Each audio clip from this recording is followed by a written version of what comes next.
اللہ تعالیٰ اس میں کیا فرماتا ہے؟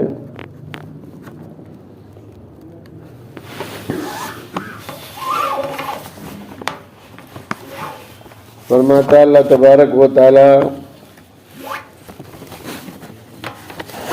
اور سمندر میں کشتیاں تمہارے تابع کر دی.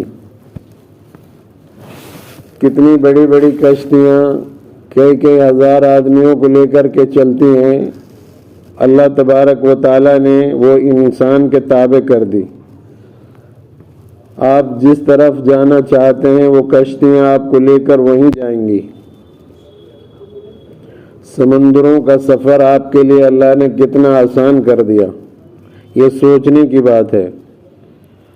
اور وہ کشتیاں اللہ کے حکم سے چلتی ہیں اور بہتی ہوئی ندیوں اور نہروں کو تمہارے لیے کام میں لگا دیا. بہتی ہوئی نہریں وہ سب ہمارے کام آ رہی ہیں.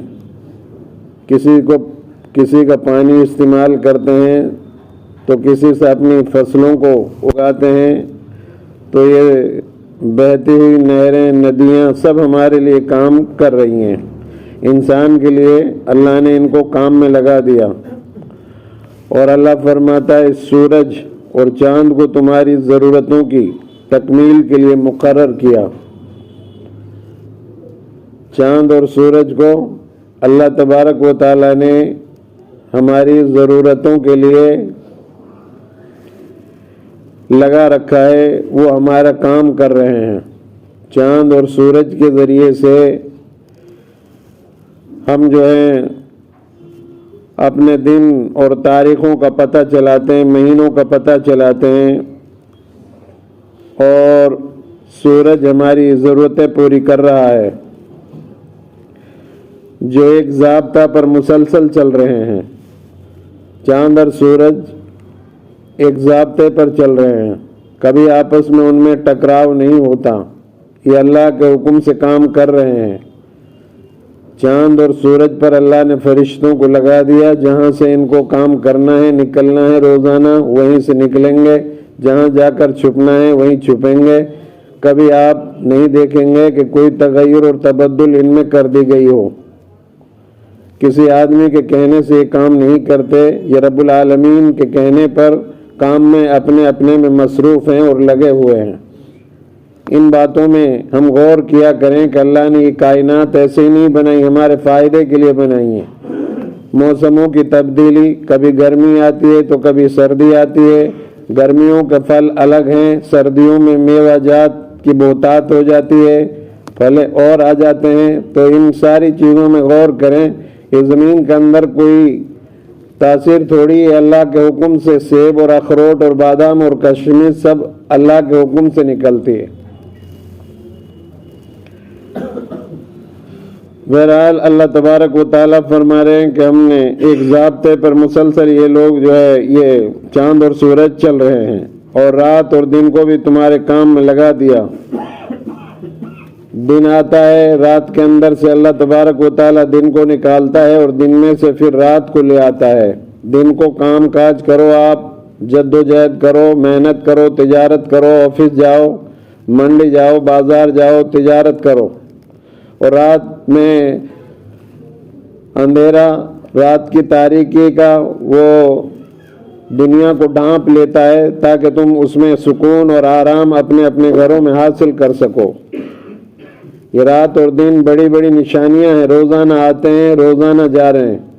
رات اور دن کا آنا، ہواؤں کا چلنا، بادلوں کے اندر سے اللہ بارش کا برسانا، یہ کوئی کام اپنے آپ نہیں ہو رہے ہیں، یہ رب العالمین کے ہاتھ میں، یہ سب اللہ تبارک و تعالیٰ کر رہا ہے. دن اور رات بھی ہمارے کام میں لگا دی اللہ تبارک و تعالیٰ نے. اور تمہاری ضرورتوں کو، ہر ایک سوال کو، تمہاری ضرورتوں کے ہر ایک سوال کو اس نے پورا کیا. اور اللہ کی نعمتوں کو اگر تم گننا چاہو تو گنتی کا شمار پورا نہ کر سکو گے. وَإِن تَعُدُّوا نِعْمَتَ اللَّهِ لَا تُحْصُوهَا، اگر تم اللہ کی نعمتوں کو شمار کرنا چاہو تو شمار بھی نہیں کر سکتے. بے شمار ہمارے پاس اللہ کی نعمتیں ہیں. ہمارے جسم میں کتنی نعمتیں ہیں، اور ویسے زمین پر اللہ کی کائنات میں کتنی نعمتیں ہمارے لیے ہیں، ہم اس کو شمار بھی نہیں کر سکتے، گن بھی نہیں سکتے۔ ایک سانس آتا ہے باہر، پھر جاتا ہے، پھر اندر آتا ہے۔ ہمارے جسم میں کتنے سارے جوڑ ہیں، کتنی ساری چیزیں ہیں جن کی کوئی قیمت ادا نہیں کی جا سکتی۔ بے شک انسان بڑا بے انصاف اور ناشکرا ہے۔ اللہ تبارک و تعالیٰ فرماتا ہے کہ انسان پھر بھی میرا شکر ادا نہیں کرتا اور بے انصافی کرتا ہے۔ جس کام کے لیے میں نے اس کو دنیا میں بھیجا اس کام کو انجام نہیں دیتا، اپنی مرضی کے مطابق شیطان کی اتباع کرتا ہے اور شیطان کا طریقہ اختیار کرتا ہے۔ یہ بے انصاف ہے انسان۔ انصاف سے کام لینا چاہیے۔ یہ امانت ہے ہمارے پاس، یہ تمام جسم کے اندر جو نعمتیں اللہ نے لگائی ہیں ہمارے پاس امانت ہے۔ ان کا اگر حق ادا نہیں کیا تو کل قیامت کے دن اللہ تبارک و تعالی ہم سے ان کے بارے میں سوال کرے گا۔ اس لیے اپنے جسم کے اعتبار سے اللہ کی نعمتوں کا شکریہ بھی ادا کریں، اور جو ہمارے اوپر اللہ کا حق ہے اس کو پورا ادا کرنے کی کوشش کریں، اور اللہ کی نعمتوں میں غور کیا کریں۔ یہ اتنی بڑی بڑی کائنات کی جو چیزیں ہیں یہ اللہ نے بیجا پیدا نہیں کیے ہیں، بلکہ ان کے اندر اللہ تبارک و تعالیٰ کی بڑی بڑی نشانیاں ہیں جن میں ہمیں غور کرنا چاہیے۔ جیسا کہ ابھی قرآن کی آیت میں اللہ نے بتایا، اللہ کے رسول صلی اللہ علیہ وسلم نے ارشاد فرمایا، ایک مرتبہ اللہ کے رسول صلی اللہ علیہ وسلم نے فرمایا کہ جہنم نے مجھ سے اللہ سے شکایت کی، یا اللہ جہنم کا بعض حصہ بعض کو کھائے جا رہا ہے میرا، یعنی اتنا زبردست عذاب ہے جہنم کے اندر، خود جہنم پناہ مانگتی ہے روزانہ۔ اور ایک دن اللہ سے اس نے جہنم نے خود ہی شکایت کی کہ یا اللہ میرا بعض حصہ بعض کو کھائے جا رہا ہے، تو اللہ نے اس کو اجازت دی کہ تم سال میں 2 مرتبہ سانس لے سکتی ہو۔ اللہ نے جہنم کو ایسا بنایا، اس کو بند کر دیا۔ پھر جب اس نے اللہ سے عرض کیا کہ مجھے بعض حصہ میرا بعض کو کھائے جا رہا ہے، تو اللہ تبارک و تعالیٰ نے اس کو اجازت دی کہ تم سال میں 2 مرتبہ سانس لے سکتے ہو۔ جہنم کے اندر اللہ تبارک و تعالیٰ نے طرح طرح کے عذاب رکھے ہیں۔ جو مخلوق آگ سے بنائی ہیں، اگر اس کو آگ میں ڈالا جائے تو اسے کوئی نقصان نہیں ہوگا، حالانکہ یہاں کی آگ سے وہ آگ جو ہے بہت زیادہ خطرناک ہے۔ آگ کے علاوہ اللہ تبارک و تعالیٰ نے ٹھنڈ کا بھی عذاب اس کے اندر رکھا۔ جس مخلوق کو آگ سے بنایا اس کو ٹھنڈ کا عذاب دیا جائے گا، اور جس مخلوق کو مٹی سے بنایا اس کو آگ کے ذریعے سے عذاب دیا جائے گا۔ بہرحال اللہ تبارک و تعالیٰ نے اس کو سال میں 2 مرتبہ سانس لینے کی اجازت دی۔ ایک مرتبہ گرمیوں میں سانس لیتی ہے، جس سے پوری دنیا کے اندر لوئیں چلنی شروع ہو جاتی ہیں، گرمی کی وجہ سے انسان پریشان ہو جاتا ہے۔ ایک مرتبہ سردیوں کے اندر سانس لیتی ہے، جس سے ہر آدمی سردی کی وجہ سے اور سرد لہروں کی وجہ سے پریشان ہو جاتا ہے، طرح طرح کی بیماریاں شروع ہو جاتی ہیں۔ حضرت عمر فاروق رضی اللہ تعالیٰ عنہ نے اپنے دور خلافت میں لوگوں کو حکم دیا کہ سردی سے بچنے کی کوشش کرو، سردی جلدی آ جاتی ہے، نکلتی دیر سے، اور جسم کے اندر بہت ساری بیماریاں پیدا کرتی ہے۔ اور اللہ تبارک و تعالیٰ نے ایسے جانور پیدا کیے اور ایسی چیزیں بنائی جن سے آپ اپنا سردی کا بچاؤ کر سکتے ہو۔ اپنے موزے ہیں، گرم کپڑے ہیں، جانور چوپایوں کے ایسے بال ہیں کہ ان سے آپ اپنا لباس تیار کر سکتے ہو۔ بہت سارے پرندے ایسے ہیں کہ ان کے پروں کے اندر اللہ نے اتنی گرمی رکھی ہے، وہ سخت ٹھنڈ کے اندر اپنا گزارا کر لیتے ہیں۔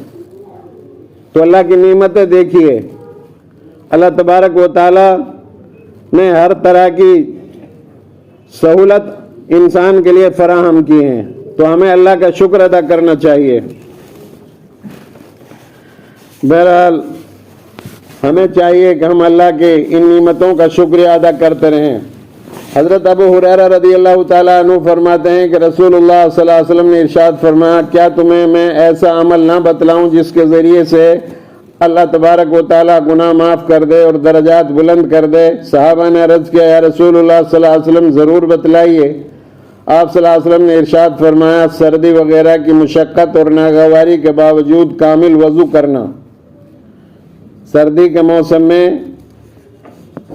آدمی کا جی نہیں چاہتا وضو کرنے کے لیے۔ فجر کی نماز اور عشاء کی نماز اور مغرب کی نماز انسان کے اوپر بڑی گراں ہوتی ہے، اور سردی کی وجہ سے پانچوں نمازیں بڑی گراں ہوتی ہے۔ وضو کرنا بہت ناگوار لگتا ہے نفس کو، تو اللہ کے رسول صلی اللہ علیہ وسلم نے فرمایا، میں تمہیں ایسا عمل نہ بتاؤں جو تمہارے گناہوں کو بھی معاف کر دے اور تمہارے درجات کو بلند کر دے؟ تو صحابہ نے عرض کیا، رسول اللہ صلی اللہ علیہ وسلم ضرور بتائیے۔ ارشاد فرمایا، سردی وغیرہ کی مشقت اور ناگواری کے باوجود کامل وضو کرو۔ کامل وضو کرنا، ایک نماز کے بعد دوسری نماز کا انتظار کرنا، اور مساجد کی طرف کثرت سے قدم بڑھانا، یہ ہیں درجات کو بلند کرنے والی چیزیں، اور یہ ہیں گناہوں کو معاف کرنے والی چیزیں۔ ان سے انسان کے درجات بلند ہوتے ہیں۔ یہ موسم ہمارے لیے بڑا فائدہ مند ہے۔ رات لمبی کر دی اللہ نے تاکہ تم قرآن پڑھ سکو، تاکہ تم اللہ کے سامنے کھڑے ہو کر کے نہیں رات میں مناجات کر سکو، دعائیں مانگ سکو، اور دن چھوٹے کر دے تاکہ تم دن میں روزہ رکھ سکو، نفلی روزہ رکھو۔ مومن کے لیے یہ موسم بھی نعمت ہے اللہ کی طرف سے، ہمیں ان سے فائدہ اٹھانا چاہیے اور آخرت کے لیے اس موسم میں ذخیرہ جمع کرنا چاہیے۔ تو اللہ تبارک و تعالی ہمارے لیے یہ موسم بھی اللہ تبارک و تعالیٰ نے ایک نعمت بنا دیا، اور اللہ کے رسول صلی اللہ علیہ وسلم نے ارشاد فرمایا، کامل وضو کر کے اپنے گناہوں کو معاف کرواؤ، اور ایک نماز کے بعد دوسری نماز کا انتظار کرو، مساجد کی طرف جاؤ، ہم مساجد کی طرف قدم بڑھائیں، اپنے نفس کو اللہ کی اطاعت میں روکو، اپنے نفس کو اللہ کے مطیع بناؤ، فرما بردار بناؤ۔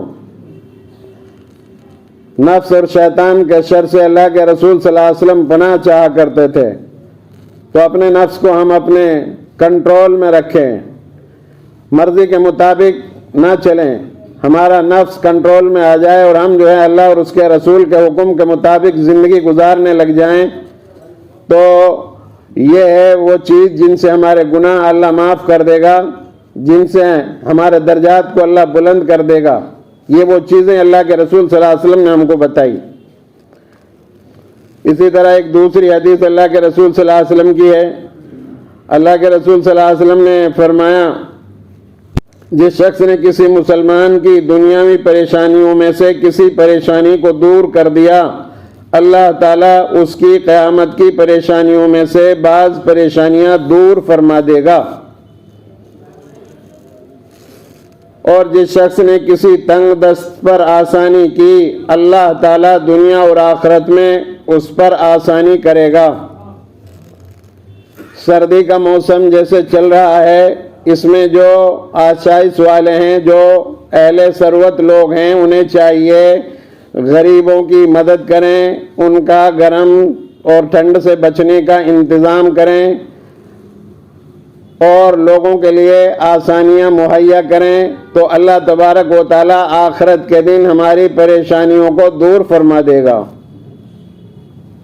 ہم ایک دوسرے کا خیال رکھیں، ایک دوسرے کی مدد کریں، یتیم بیواؤں مسکینوں غریبوں کا خیال رکھیں ایسے موسم میں، اور جو اللہ نے آپ کو دیا ہے اپنی حسب حیثیت اللہ کے راستے میں خرچ کیا کریں۔ تو ان چیزوں سے انسان کے درجات بلند ہوتے ہیں، گناہ معاف ہوتے ہیں، اور اللہ جو ہے آخرت میں ہماری پریشانیوں کو دور فرما دے گا ہم سے۔ بہرحال اسلام ایسا کامل اور مکمل مذہب ہے جس کی مثال نہیں ملتی۔ جو اسلام و کامل و مکمل مذہب جو انسانوں کے ساتھ ہمدردی و غمخواری کی تعلیم دیتا ہے، اسلام کے بغیر انسانیت نوازی کا کوئی تصور نہیں کیا جا سکتا۔ یہی وجہ ہے کہ دین اسلام نے جہاں اپنی ذات سے متعلق حقوق بیان کیے گئے ہیں، وہیں دوسروں کے حوالے سے عائد ہونے والے فرائض کی نشاندہی بھی کرائی گئی ہے۔ لہذا موسم سرما کی مناسبت سے ہم انفاقہ کش، کپڑوں کے محتاجوں، فقیروں، مسکینوں کو ہرگز نہ بھولیں، جو قسم پرسی کی وجہ سے سردی کی راتوں میں ٹھٹر کر رہ جاتے ہیں اور گرمی حاصل کرنے کا کوئی سامان نہیں پاتے۔ موسم سرما میں ہمارے بھائی کئی طرح کی مشکلات کا شکار ہو جاتے ہیں، طرح طرح کی بیماریوں میں اضافہ ہو جاتا ہے، محنت، مزدوری، تجارت، کاروبار وغیرہ جیسے معاشی اسباب کا سلسلہ بھی کسی قدر سست پڑ جاتا ہے، جس کی وجہ سے محتاجوں اور حاجت مندوں کی تعداد بھی بڑھ جاتی ہے۔ اس لیے ہمیں بقدر استطاعت غریبوں، محتاجوں، بیواؤں، مسکینوں، یتیموں، ناداروں کی مدد کر کے اپنی آخرت کا سامان کرنا چاہیے، اور ساتھ ہی ساتھ انسان دوستی کا ثبوت بھی پیش کرنا چاہیے۔ سرکار دو عالم صلی اللہ علیہ وسلم نے ارشاد فرمایا، اللہ تعالیٰ بندے کی مدد میں لگا رہتا ہے جب تک کہ بندہ اپنے بھائی کی مدد میں رہتا ہے۔ ہمیں اس بات کی کوشش کرنی چاہیے کہ ہم اپنی وسعت کے مطابق محتاجوں کو بھی سردی سے بچانے کی فکر کریں اور اس کار خیر میں بڑھ چڑھ کر حصہ لیں۔ اور نوجوان بچے رات بھر جاگ کر کے اپنا وقت خراب نہ کریں، دیر تک ہوٹلوں پہ نہ بیٹھیں، اور چوری بہت ہو رہی ہیں ہمارے علاقوں کے اندر۔ یہ وہ نوجوان ہیں جو نشے کے عادی ہو چکے ہیں۔ ہمارے علاقوں میں نشہ پھیلتا جا رہا ہے، ناچ گانے کا رواج عام ہوتا جا رہا ہے، لوٹ کھسوٹ بہت زیادہ ہو رہی ہے۔ آپ اپنے گھر میں تالا لگا کر جائیں گے تو پیچھے سے آپ امید نہیں کر سکتے کہ آپ کا گھر محفوظ ہے۔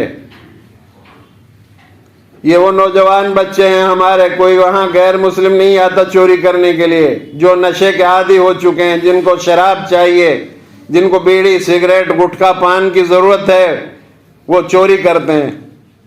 اپنے نسلوں کو، اپنے بچوں کو برائیوں سے بچانے کی کوشش کرو میرے بھائیوں۔ یا ایھا الذین آمنوا قوا انفسکم واہلیکم نارا، اے ایمان والو خود بھی جہنم کی آگ سے بچو اور اپنے اہل و عیال کو بھی بچاؤ۔ کوئی آدمی اپنے بچوں کو اچھی تعلیم دے یا کوئی ادب سکھائے، نیکی کی بات سکھائے، تو وہ 1 ساعت صدقے سے بہتر ہے۔ 1 ساعت تقریباً 3.5 سیر غلے کا ہوتا ہے۔ اگر آپ نے اپنے بچے کو ایک بات نصیحت کی کہہ دی، اس کو ایک ادب سکھا دیا، تو آپ کو ایسا ثواب ملا جیسے 3.5 سیر غلہ آپ نے اللہ کے راستے میں صدقہ کر دیا ہو، کسی غریب کی مدد کر دی ہو۔ تو اپنے بچوں کو نیک بناؤ۔ ہمارے مرنے کے بعد یہ بچے نیک ہوں گے تو ان کے نیک کاموں کا ثواب ہماری قبر میں ہم کو پہنچے گا۔ اگر ہمارے بچے لوگوں کو ستاتے ہیں، پریشان کرتے ہیں، محلے میں شور شرابہ مچاتے ہیں، لوگ ان کی شرارتوں سے محفوظ نہیں ہیں، تو یہ بچے ہمارے لیے وبال کا سبب بنیں گے۔ ہماری گلی محلوں کا ماحول بگڑتا جا رہا ہے، برائی ہو رہی ہے، برائی کہنے والے بہت کم لوگ ہیں۔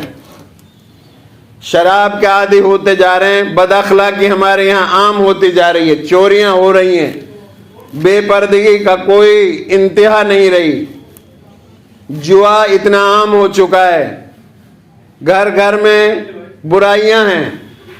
جب تک ہم اپنے معاشرے کو برائیوں سے پاک نہیں کریں گے، اللہ کی رحمت اور مدد سے محروم رہیں گے۔ اگر ہم چاہتے ہیں اللہ سے ہمارا قرب حاصل ہو تو ہم 5 نمازیں پڑھیں، ایمانداری سے کام کریں، برائیوں کا ارتکاب بند کریں، اور لوگوں کے لیے آسانیاں فراہم کریں، سلام کو عام کریں، بھوکوں کو کھانا کھلائیں، راتوں میں اٹھ کر اللہ سے دعائیں مانگیں، توبہ اور استغفار کریں۔ اللہ ہمارے بدعمالیوں کی وجہ سے ہم سے ناراض ہو چکا ہے۔ اللہ کو راضی کرنا بہت ضروری ہے، ورنہ ہم مٹ جائیں گے، ختم ہو جائیں گے، ہمارا نام و نشان باقی نہیں رہے گا۔ ہمارے نوجوان بچے پڑھنے لکھنے میں آگے بڑھیں، ملک کی، قوم کی، سماج کی خدمت کریں۔ اللہ سے دعا ہے اللہ مجھے ان باتوں پر عمل کرنے کی توفیق عطا فرمائیں اور آپ تمام حضرات کو بھی عمل کی توفیق نصیب فرمائیں۔ وآخر دعوانا ان الحمدللہ رب العالمین۔